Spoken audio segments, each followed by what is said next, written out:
Welcome and thank you for standing by. Currently, all participants are in a listen-only mode. Today's webinar is being recorded, and the recording will be posted publicly. If you have any objections, you may disconnect at this time. Now I'd like to turn the call over to your presenter for today, Ryan Rishardi. Good afternoon, everyone, or good morning to those of you on the West Coast. Welcome to today's webinar, Explore How a Question Becomes Part of the American Community Survey. My name is Ryan Rishardi, and I work in the American Community Survey Office at the U.S. Census Bureau. I look forward to sharing information with you about how a question is added to the ACS and the content revision process. Before I begin, if you have questions, please submit them using the Q&A feature, and my colleagues will try to answer them during the webinar. You can also follow along with the PDF version of the slides by following the link you see on this slide.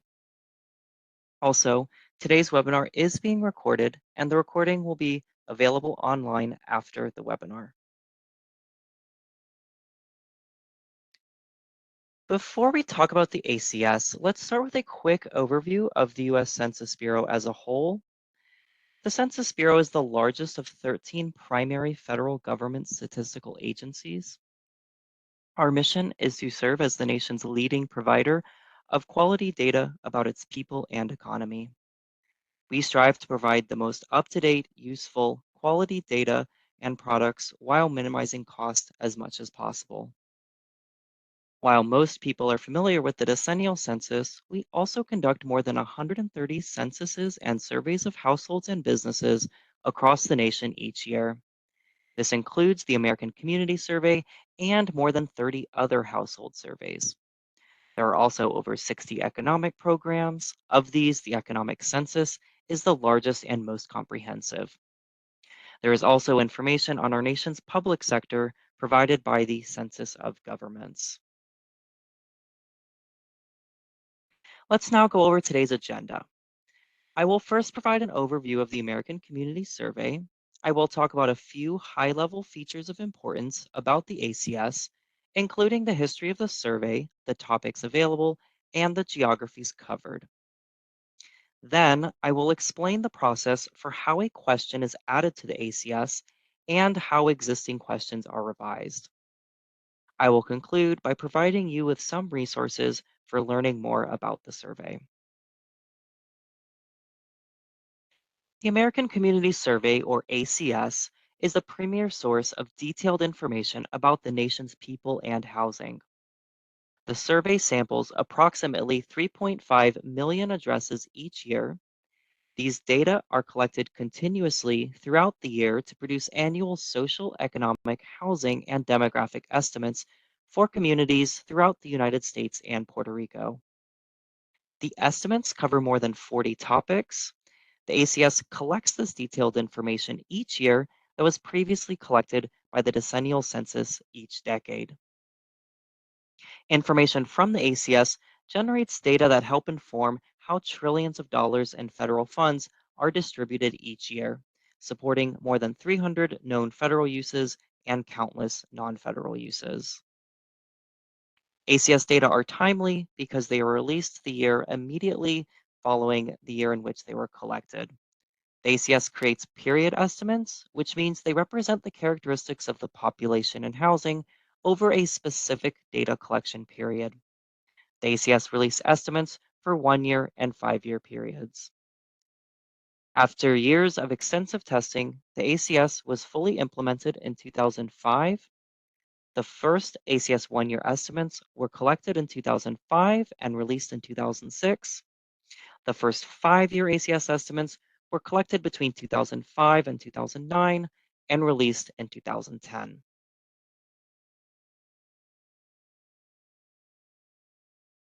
To better understand the ACS, why it exists, and how questions are added, removed, or edited from the survey, it is helpful to look at census history.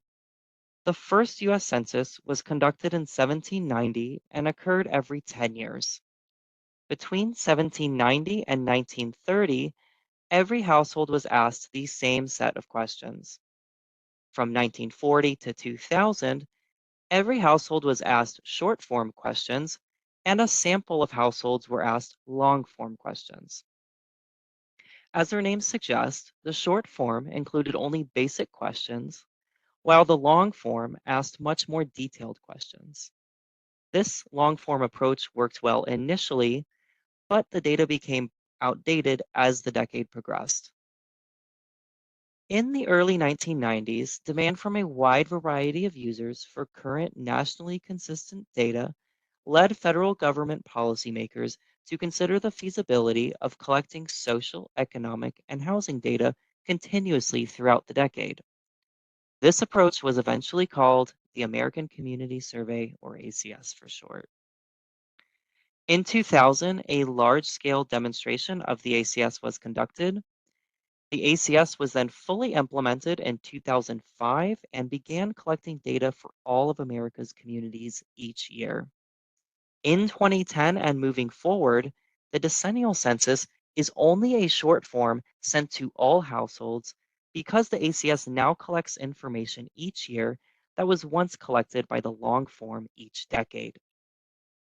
So this slide illustrates the progression of the census from its initial one form method to the short and long form period and to the modern day with the short form conducted every decade and the ACS conducted annually.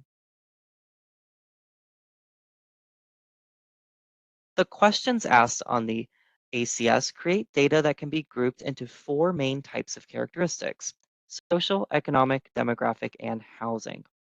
Social characteristics include topics such as education, language spoken at home, and veteran status. Economic characteristics include such topics as commuting to work, employment status, and income. The American Community Survey also collects basic demographic characteristics such as sex, age, race, and Hispanic origin.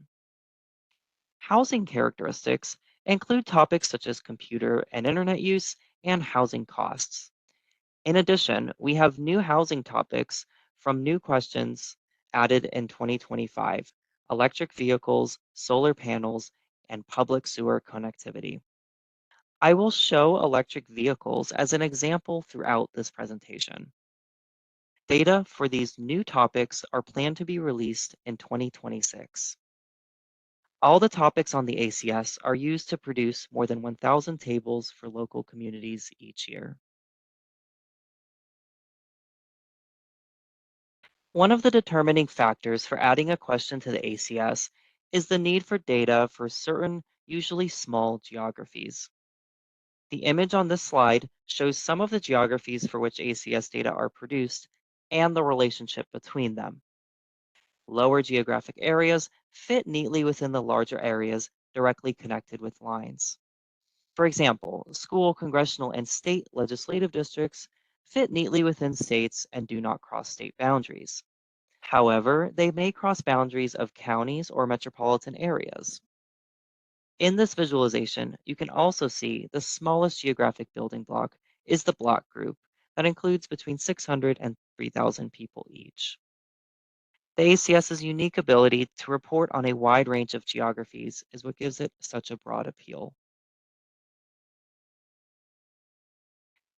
Now that we've reviewed some key information about the ACS, let's now go over the reason you're all here: how a question gets added to the ACS or revised. I want to first point out that questions on the ACS are added or revised through proposals from federal agencies. But before I get into the details of that process, let me introduce the key stakeholders. I will explain the role each of these stakeholders plays throughout this presentation. First, of course, is the Census Bureau. Next, there is the Office of Management and Budget, or OMB. There is the Federal Interagency Committee for the ACS, a group of more than 30 federal agencies. Then there is the Interagency Council on Statistical Policy Subcommittee on the ACS, abbreviated ICSP-SACS. And finally, the public plays a role in the process. These stakeholder groups play a unique role in the process of adding and revising questions on the ACS. To begin, the content of the ACS is designed to meet the needs of federal government agencies, and questions on the ACS are sponsored by these agencies. The starting place for the ACS questions was the former decennial long form that existed from the 1940 census to the 2000 census that I mentioned earlier. The content of the long form, and therefore the ACS, is constrained to only include questions that meet a specific legal threshold. For a question to be added to the ACS, it must meet one of the following criteria. A federal law explicitly states that the data for a topic must come from the ACS and is needed for small populations or low levels of geography, like census tracts or block groups. The law could be in statutes, congressional directives and Appropriation Act reports, executive orders, or agency regulations. Or a federal law or regulation requires use of specific data, such as the source of the data is not specified in the law or may be general to the Census Bureau. The law states that the data is needed for small populations or low levels of geography, and no other sources exist to meet the information needs. Or there can be an operational need. Information is needed for the administration of the survey, for example, a phone number. Or small area statistical information is needed for program administration, and the ACS is the most viable source from a cost and burden perspective. There are a few additional considerations in the process.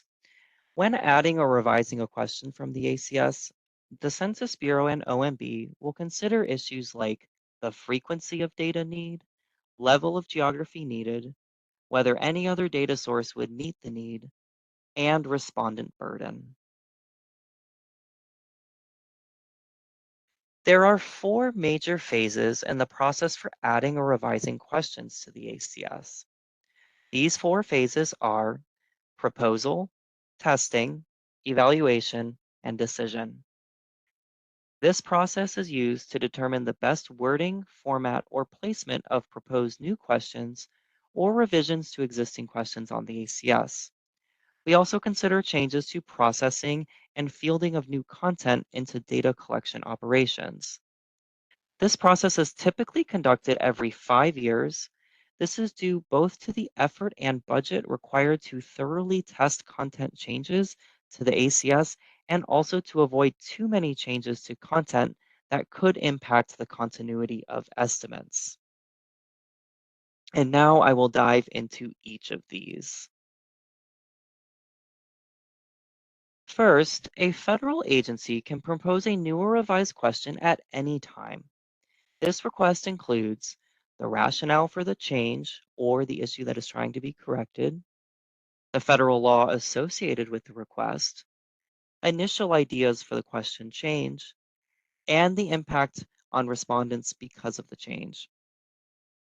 While a change can be proposed at any time, testing of changes occurs only periodically, so proposals may need to wait before moving to the next step. Most requests come from the 30 agencies represented on the Federal Interagency Committee.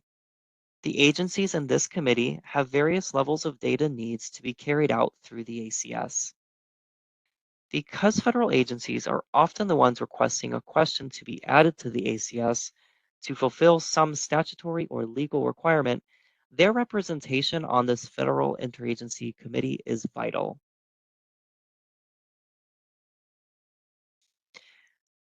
All proposals undergo legal, technical, and policy review.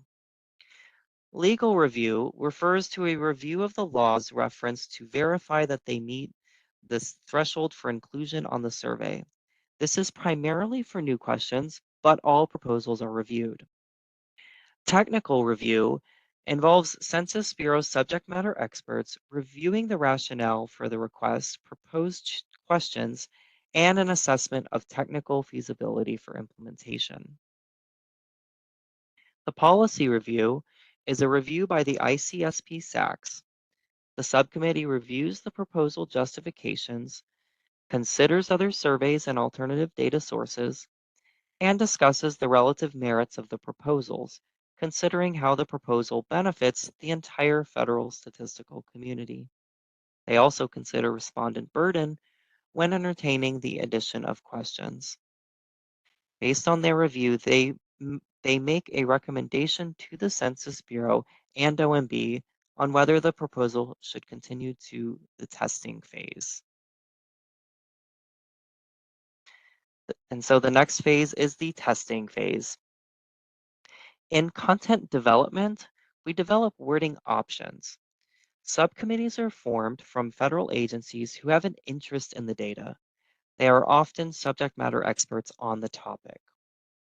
Next, we conduct cognitive testing. Cognitive testing is when one-on-one interviews are conducted to evaluate how well a person understands and answers survey questions. Cognitive testing is done in multiple rounds so questions can be modified. Wording is tested in multiple modes to match how ACS data is collected. The public is recruited to participate in cognitive testing based on test objectives. Then we do field testing. Field testing is an experimental study of the questions in an environment as similar to the regular ACS survey as possible. A Federal Register notice is published before the test to solicit public input on test plans. New question wording is tested against existing question wording.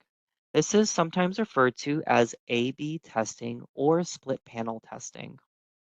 The questions are tested in all ACS data collection modes, that is internet, paper, telephone, and in-person interviews.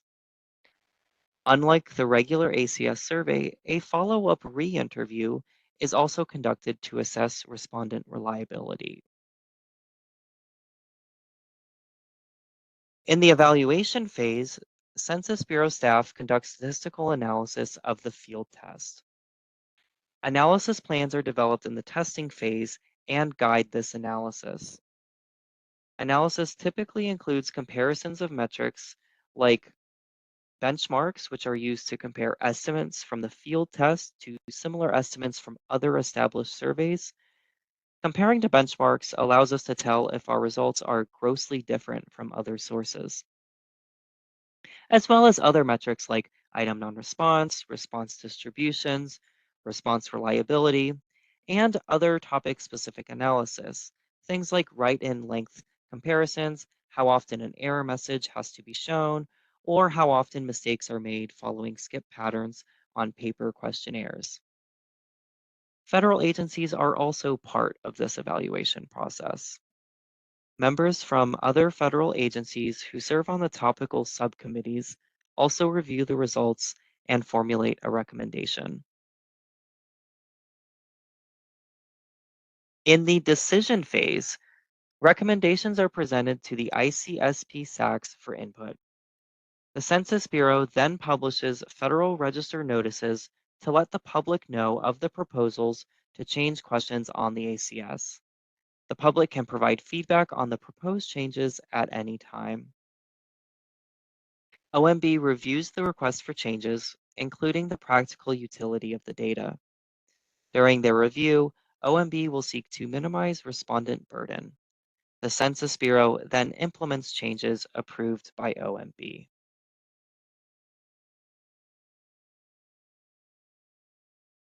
Here's an example of a question revision in action. Since 2008, headers were added to each section of the educational attainment section, including no schooling completed. With the addition of these headers, the rate of respondents selecting no schooling completed increased and may have included adults who completed some schooling. Following the results of the 2022 content test, the ACS question on educational attainment was updated in 2025 to remove the no schooling completed option and replace it with a less than grade 1 option. Additionally, the options for nursery school and kindergarten were removed. The new updated questionnaire used for 2025 is shown on the right. And here is an example of a brand new question added to the ACS beginning in 2025. The electric vehicle question was requested by the Energy Information Administration, or EIA, which is tasked with determining the current national energy supply and whether it meets the needs of the country. A question on electric vehicle ownership has not been asked on either the ACS or the decennial census in prior years. Determining the prevalence of electric vehicle ownership at the housing unit level will help multiple agencies understand the energy supply, demand, and current technology of energy resources when making projections for future energy needs. Understanding energy consumption at lower levels will also help the United States make the technological and capital changes necessary within the energy infrastructure.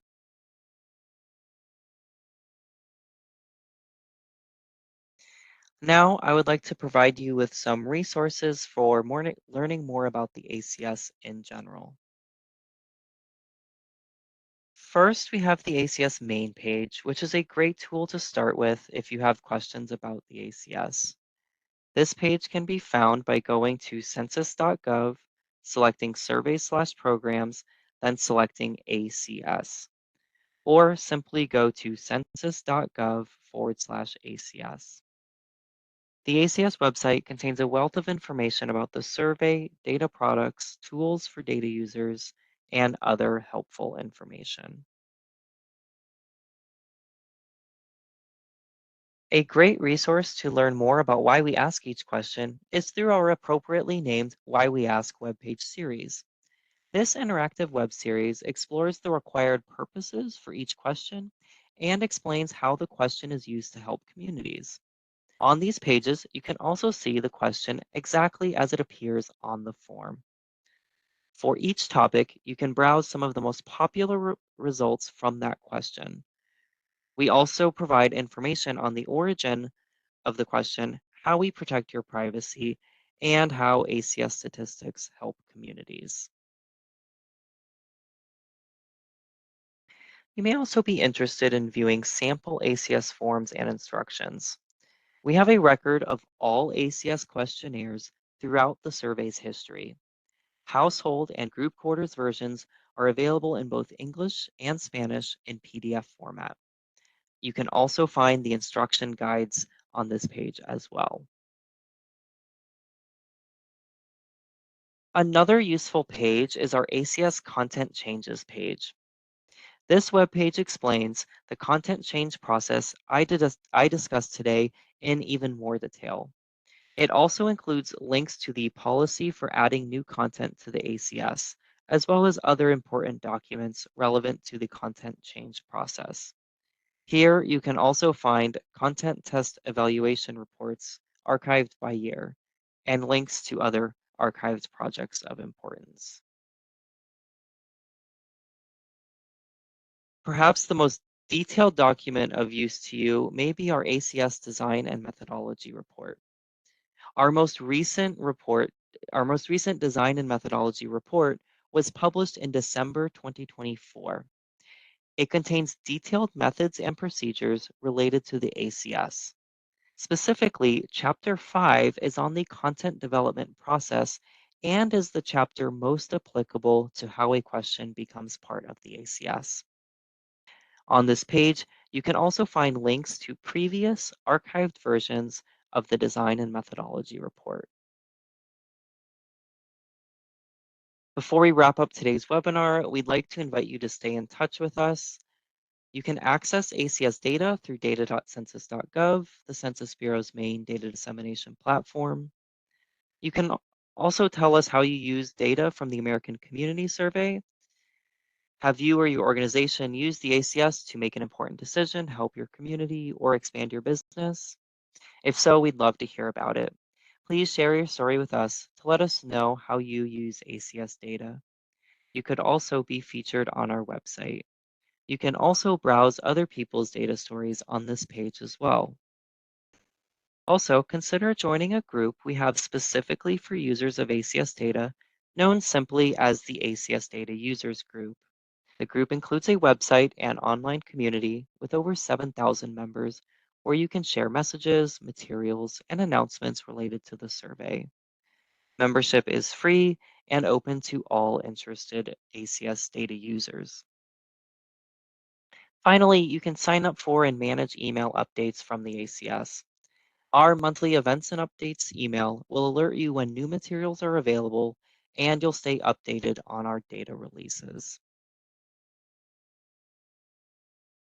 In closing, I want to share information on how to find answers and get support after this webinar. You can visit our website at census.gov/ACS. The ACS website contains a wealth of information about the survey, data products, tools for data users, and other helpful information. If you have data user questions, you can reach us by phone or email at acso.users.support@census.gov or 800-923-8282. And one last thing, if you're using ACS estimates, please source the Census Bureau's American Community Survey as to where you received the data. It helps people know that the information they're using is powered by the ACS. This concludes today's webinar on how a question becomes part of the ACS. Thank you for your time today. This concludes today's webinar. You may disconnect at this time.